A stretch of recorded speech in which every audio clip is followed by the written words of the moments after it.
నమస్తే, welcome to Bharati TV. నేను Bapayya. YS Jagan ఓదార్పు యాత్ర, మరో వైసీపీ నేత బలి అని చెప్పేసి ఈ వీడియోకి నేను ఒక టైటిల్ పెట్టాను.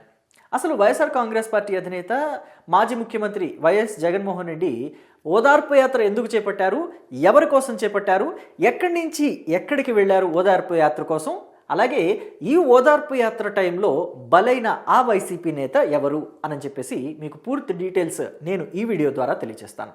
సో ఇక చూసుకున్నట్లయితే ఆంధ్రప్రదేశ్ మాజీ ముఖ్యమంత్రి వైసీపీ అధినేత వైఎస్ జగన్మోహన్ రెడ్డి ఇవాళ తాడేపల్లిలోని తన నివాసం నుంచి ఇబ్రహీంపట్నం ఉంది కదా, విజయవాడ అవతల ఇబ్రహీంపట్నం ఉంది కదా, ఇబ్రహీంపట్నంలోని వైఎస్ఆర్ కాంగ్రెస్ పార్టీ నేత, సీనియర్ పొలిటీషియన్, మాజీ మంత్రి, మాజీ ఎమ్మెల్యే జోగి రమేష్ ఇంటికి ఓదార్పు యాత్రని చేపట్టడానికి వెళ్తున్నారు.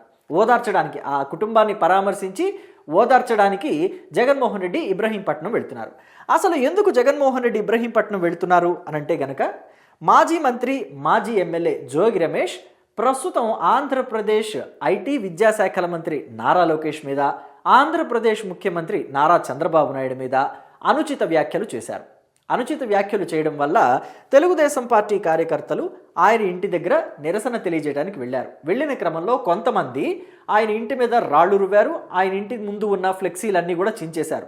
అయితే ఈ క్రమంలోనే సందట్లో సడేమియా అన్నట్టు కొంతమంది గుర్తు తెలియని వ్యక్తులు, అంటే వాళ్ళు వైసీపీ వాళ్ళ లేకపోతే టీడీపీ వాళ్ళ తెలియదు, కానీ కొంతమంది గుర్తు తెలియని వ్యక్తులు మాత్రం ఈ జోగి రమేష్ ఇంటి మీద పెట్రోల్ బాంబులు కూడా వేశారు.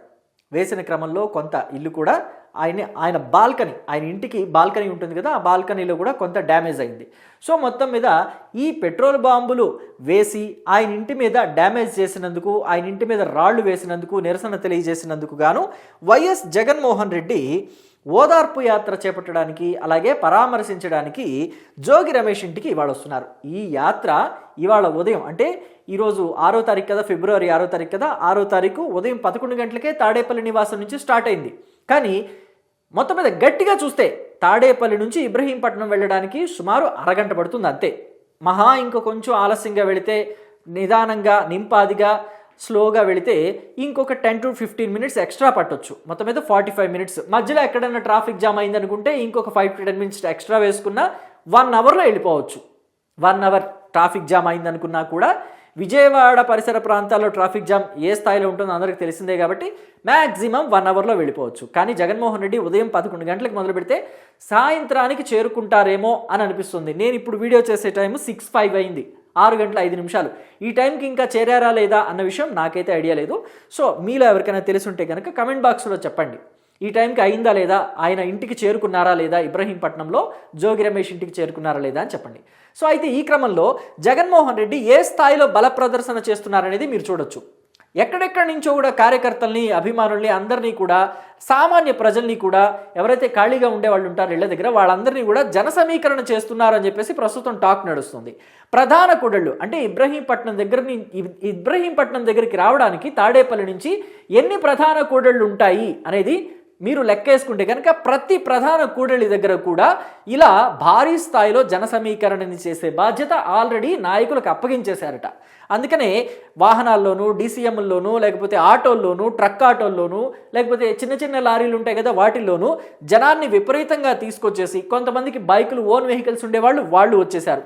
దిగువ శ్రేణి నాయకులు అంటే మాజీ జెడ్పీటీసీలు ఉంటే, ఎంపీటీసీలు ఉంటే వాళ్ళు, ఎంపీపీలు ఉంటే వాళ్ళు, వైసీపీలో ఏ స్థాయి నుంచి, క్రింది స్థాయి నుంచి పై స్థాయి వరకు ఎవరెవరికి ఏ బాధ్యతలు అప్పగించాలో అన్ని బాధ్యతలు వైసీపీ అధిష్టానం అప్పగించేసింది. ఈ క్రమంలోనే భారీ స్థాయిలో జన సమీకరణ జరిగిపోయింది. సో ప్రతి కూడలి వద్ద కూడా జనం జగన్మోహన్ రెడ్డి కోసం ఎదురు చూస్తున్న వీడియోస్ ఇవన్నీ. ఇదిగోండి, జగన్మోహన్ రెడ్డి ఎప్పుడెప్పుడు వస్తాడని చెప్పేసి ప్రధాన కూడళ్ల వద్ద జనమంతా కూడా ఇదిగోండి ఇలాగా డాన్సులు వేస్తూ, అంటే డెక్కులు పెట్టుకొని, పెద్ద పెద్ద సౌండ్ బాక్సులు ఇవన్నీ పెట్టుకొని, జెండాలు ఊపుతూ జగన్కి స్వాగతం పలకాలని ఎదురు చూస్తూ చిందులేస్తున్న వాతావరణం ఇది. అయితే ఈ క్రమంలో చిల్లకల్లు గ్రామ వైసీపీ ఇన్ఛార్జ్, గ్రామ అధ్యక్షుడు రాంబాబు అనే వ్యక్తి అస్వస్థతకి గురయ్యాడు. అయితే అస్వస్థతకు గురై ఆయన అపస్మారక స్థితిలో, అంటే కళ్ళు తిరిగి పడిపోయాడు. పడిపోయినప్పుడు ఆయన్ని వెంటనే అంబులెన్స్లో ఎక్కించి పంపించాలి అంటే ఈ పరిస్థితిలో ఇంత జనం ఇంత హడావుడి ఉంటే అది అసలు వీలవుతుందా? అంబులెన్స్ రావడానికే, ఆయన ఎక్కించుకోవడానికి రావడానికే అక్కడ కష్టమైపోతుంది. ఎవరు కూడా మాట వినిపించుకునే పరిస్థితి ఉండదు. ఎవరు కూడా ఒకళ్ళని ఒకళ్ళు కంట్రోల్ చేసుకుని కోఆర్డినేట్ చేసుకుని ఆ అంబులెన్స్ని రావడానికి దారిచ్చి మళ్ళీ ఆ అంబులెన్స్ తిరిగి వెళ్ళడానికి దారిచ్చే పరిస్థితి అయితే చాలా తక్కువగా ఉంటుంది. అందుకనే ఆ రాంబాబు అనే వ్యక్తి, చిల్లకల్లు గ్రామ అధ్యక్షుడు, వైసీపీ గ్రామ అధ్యక్షుడు రాంబాబు అనే వ్యక్తి హాస్పిటల్కి రీచ్ అవ్వడానికి చాలా ఎక్కువ టైం పట్టింది.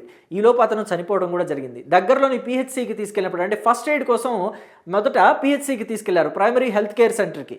తీసుకువెళ్ళినప్పుడు అక్కడ ఆయన్ని టెస్ట్ చేసిన జూనియర్ డాక్టర్స్ ఉంటారు కదా, వాళ్ళు అప్పటికే రాంబాబు ఎక్స్పైర్ అయ్యారని చెప్పేసి చెప్పారనమాట. సో ఇదంతా ఎవరు కారణం అనంటే వైఎస్ జగన్మోహన్ రెడ్డి ప్రజలకి తన బలాన్ని చూపించుకోవడానికి, నా కోసం ఇంకా ప్రజలు ఇదిగో ఈ స్థాయిలో వస్తున్నారు, నేను ఓడిపోయాను, అలాగే అంటే నేను ఓడిపోయానంటే ఇన్ ద సెన్స్ ఆయన పార్టీ ఓడిపోయిందని.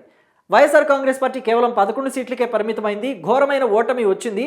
అయినప్పటికీ కూడా కూటమి మీద ప్రజలు అంత ప్రేమతో లేరు, నా మీద ప్రేమతోనే ఉన్నారు, నన్నే సీఎంగా చూడాలనుకుంటున్నారు, నెక్స్ట్ వచ్చేది నేనే అని చెప్పేసి జనంలో ఒక నమ్మకాన్ని కలిగించాలి అని చెప్పేసి ఉద్దేశంతో జగన్మోహన్ రెడ్డి ఇంత బల ప్రదర్శన చేస్తున్నారు. లేని బలాలనల్లా కూడా కూడదీసుకొని చూపించే క్రమంలో జగన్మోహన్ రెడ్డి ఇలాగా జనాన్ని అంతా కూడా పోగేసి వాళ్ళంతా కూడా ఇక్కడికి తీసుకొచ్చి కూడళ్లలో లేని హైప్ అంతా క్రియేట్ చేస్తున్నారని చెప్పేసి తెలుగుదేశం పార్టీ, జనసేన పార్టీ ఆరోపిస్తుంది. లేదంటే ఇంత జనాలు వచ్చే అవకాశం ఉండదు. ఇంత ఎక్కువ మంది జనాలు రావటం వల్ల, తొక్కిసలాటం వల్ల, లేకపోతే ఎదురు చూసి నీరసం రావటం వల్ల అపస్మారక స్థితిలోకి వెళ్ళి చనిపోయే ప్రమాదాలు కూడా జరగవు అని చెప్పేసి చెప్తున్నారు.